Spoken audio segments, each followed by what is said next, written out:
तो पवार साहब ने और पवार साहब के जो समर्थक थे उन्होंने ही उनका चुनाव लड़ा था। उन्होंने, उनके पास कोई टीम नहीं थी, टीम सारी पवार साहब ने उनके पास भेजी थी और उन्होंने ही जीता। सुरेंद्र पवार कम से कम 50,000 वोटों से जीत रहे। सोनीपत की जनता, ये इलेक्शन सोनीपत की जनता वर्सेस बीजेपी है। तो कोई नेता नहीं बना ना जी, वो तो सब मिलके आम जनता बनाती है ना नेता। तो सुरेंद्र पवार कर्मठ कार्यकर्ता कांग्रेस की, उन्होंने मन गढ़ंत बातें बना रखी है, जबरदस्ती इनको डाल रखा है। नमस्कार, आप देख रहे हैं हिंदुस्तान न्यूज जंक्शन और मैं हूं आपके साथ निशु मलिक। बात करेंगे सोनीपत हॉट सीट की, क्योंकि हरियाणा में सबकी नजर सोनीपत सीट पर है, क्योंकि यहां पर जो टिकटें मिली है उसको लेकर मामला गंभीर हो गया है। सुरेंद्र पवार जो ईडी की कस्टडी में है, दूसरी ओर निखिल मदान जो बीजेपी पार्टी से चुनाव लड़ेंगे, वो कांग्रेस छोड़कर अभी 1 महीने पहले ही बीजेपी में शामिल हुए हैं। तो मुकाबला कैसा लग रहा है सर? सुरेंद्र पवार कम से कम 50,000 वोटों से जीत रहे हैं। कैसे? ईडी की कस्टडी में है, बीजेपी ने जो ऐसा जी, कहा जाता है ईडी ने जो है उनको गिरफ्तार किया है, तो कुछ ना मामला होगा जनता की नजर में कैसे? ऐसा जी, सोनीपत की जनता, ये इलेक्शन सोनीपत की जनता वर्सेस बीजेपी है जी। और हर आदमी, सोनीपत की जनता का हर आदमी अपने आप को सुरेंद्र पवार मान के इलेक्शन लड़ेगा जी। और जब जनता से जिसका मुकाबला होता है ना, जनता हमेशा जीतती है। लेकिन वो जो निखिल मदान गए वो भी कांग्रेस पार्टी से ही थे। अभी तो बल्कि कुछ लोगों को पता तक नहीं है कि निखिल मदान जो है कांग्रेस पार्टी छोड़कर बीजेपी में आ गए। ऐसा है जी, जो कांग्रेस का नहीं हुआ वो फिर किसका होगा जी? वो बीजेपी का भी नहीं होगा जी। तो लोग इसीलिए तो लोगों को एक रोष है कि जो पार्टी छोड़ के भाग गया है और उसको वोट नहीं देंगे लोग, सुरेंद्र पवार को एक तरफा सोनीपत में जिताने जा रहे हैं। मुकाबला लग रहा है आपको कि एक तरफा है? कहीं मुकाबला नहीं है, एक तरफा सुरेंद्र पवार के फेवर में इलेक्शन है। निखिल मदान पंजाबी चेहरा है और सोनीपत को पंजाबी बढ़त वाली सीट माना जाता है, तो कैसे मुकाबला कर पाए? सुरेंद्र पवार ऐसा जी, एक बिरादरी से कोई आदमी आज तक नेता नहीं बना। सुरेंद्र पवार 36 बिरादरी का नेता, और 36 बिरादरी एकजुट होकर सुरेंद्र पवार को वोट करेगी। आप क्या कहेंगे सर सोनीपत सीट पर? सुरेंद्र पवार जी जीतेंगे। कैसे? मुकाबला क्यों नहीं लग रहा है? क्योंकि निखिल मदान स्वभाव से अच्छे 36 बिरादरी के नेता होते हैं जी ने पहले कह दिया।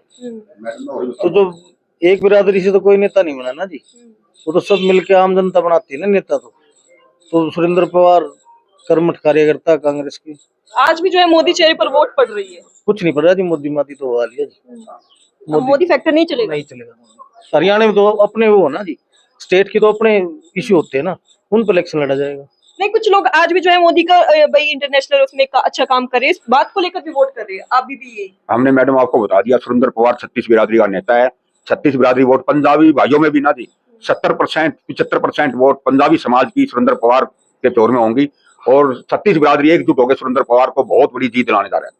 जैसे लोकसभा उसमें ब्राह्मण सामने थे, इस बार जो है पहले सुनने में आया था समीक्षा जो पंजाबी है उनका मुकाबला निखिल मदान से होगा, फिर रातों रात बदल दी गई, सुरेंद्र पवार का नाम आ गया। ऐसा जी, वो तो पार्टी हाईकमान ने जो फैसला किया, समीक्षा लड़ती जब भी जी बहुत तगड़ी जीत होनी थी, और पवार साहब लड़ेंगे तो और ज्यादा जीत होगी, क्योंकि पवार साहब एक नेक इंसान है। वो 36 बिरादरी के लोग उनसे खुश हैं, और वो एक समाज सेवी, बहुत बड़े समाज सेवी हैं जी। वो एक देवता रूपी इंसान है जी। वो हमेशा लोगों के सुख दुख में शरीक रहते हैं। कोई भी आदमी उनके पास आ जाए, वो किसी भी आदमी को अपने दरबार से नाराज करके नहीं भेजते। और 200% गारंटी है कि कल रात को 9 बजे टिकट डिक्लेयर हुआ है, तो उसी टाइम सुरेंद्र पवार की जीत पे मोहर लगी। अच्छा, बीजेपी ईडी बीजेपी एक ही नाम माना जाता है, तो क्यों बीजेपी बाहर आने देगी सुरेंद्र पवार को? जब कोई एलिगेशन, कोई सबूत ही नहीं होएगा तो कोर्ट ने बरी करना पड़ेगा उनको। अभी तक क्यों नहीं किया है? नहीं, तो टाइम तो लगेगा, थोड़ा सा जांच चल रही है। हाँ जी। क्या लगता है जमानत में आ पाएंगे? क्योंकि अगर दिल्ली के मुख्यमंत्री की बात करें, मुख्यमंत्री है वो अभी तक जेल में है, कितने महीने हो गए? ये तो देखो जी, जैसे संजय सिंह जी आए हैं बाहर और अपने सिसोदिया जी आए हैं, ये प्रक्रिया चल रही है। 17 महीने बाद वो वापस आए थे। अगर इतना समय लगेगा तो सोनीपत की जनता क्या करेगी? सब इन्होंने मन गढ़ंत बातें बना रखी है, जबरदस्ती इनको डाल रखा है जेलों में। जनता से अगर जो पूछे तो इनके साथ बहुत ही नाइंसाफी हो रही है।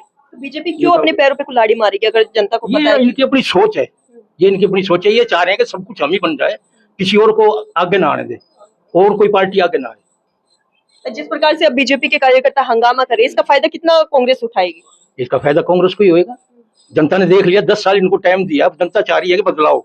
इनके कारनामे जितने झूठे वादे करे, प्रधानमंत्री से लगा के मुख्यमंत्री, 2 मुख्यमंत्री बना दिए इन्होंने। अब मुख्यमंत्री से देखो, अब वो ओबीसी कौन से उसका अध्यक्ष है, वो हाथ मिलाने की कोशिश कर रहा है तो हाथ नहीं मिला रहे। वो इनकी इज्जत ही नहीं हो रही आपस में।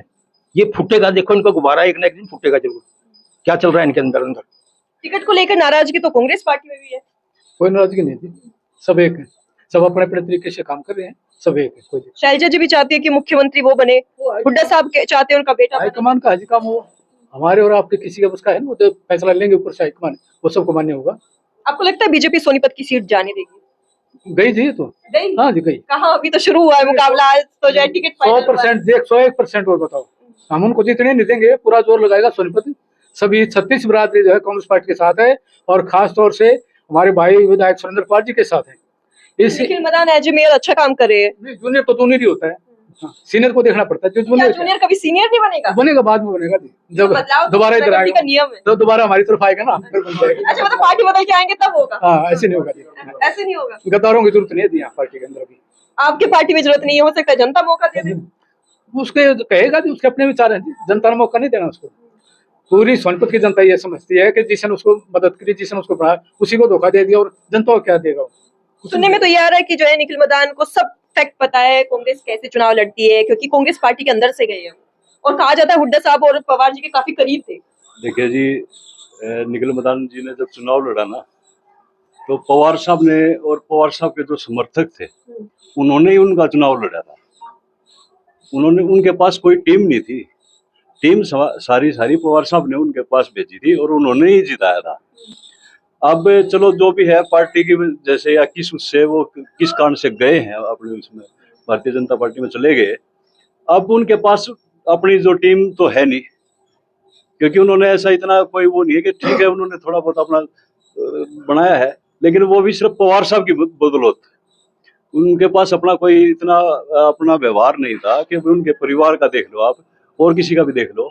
और फिर दूसरी बात है, जो अपना मनोहर लाल जी ने उनके खिलाफ कितनी बातें कही थी, आज क्या वो पब्लिक भूल जाएगी? आप एक बात, पुरानी वीडियो वायरल हो रही है, क्या उसका असर पड़ेगा चुनाव पर? बिल्कुल पड़ेगा। नाम नहीं है उस वीडियो में, किसी का नाम नहीं लिया। नहीं, नाम नहीं लिया, लेकिन इनका नाम सीधा, जब एक बार बताओ, जो कैंडिडेट के नाम से ही आदमी को कैंडिडेट बुलाते हैं ना, वे जो कैंडिडेट है वो सारा इनका चिट्ठा खोल के गए थे। तो अब आप एक बात देखो, हमारे पवार साहब हैं, ये असली समाज सेवी है। ये एमएलए बनने के बाद भी समाज सेवा करते रहे और पहले भी करते रहे।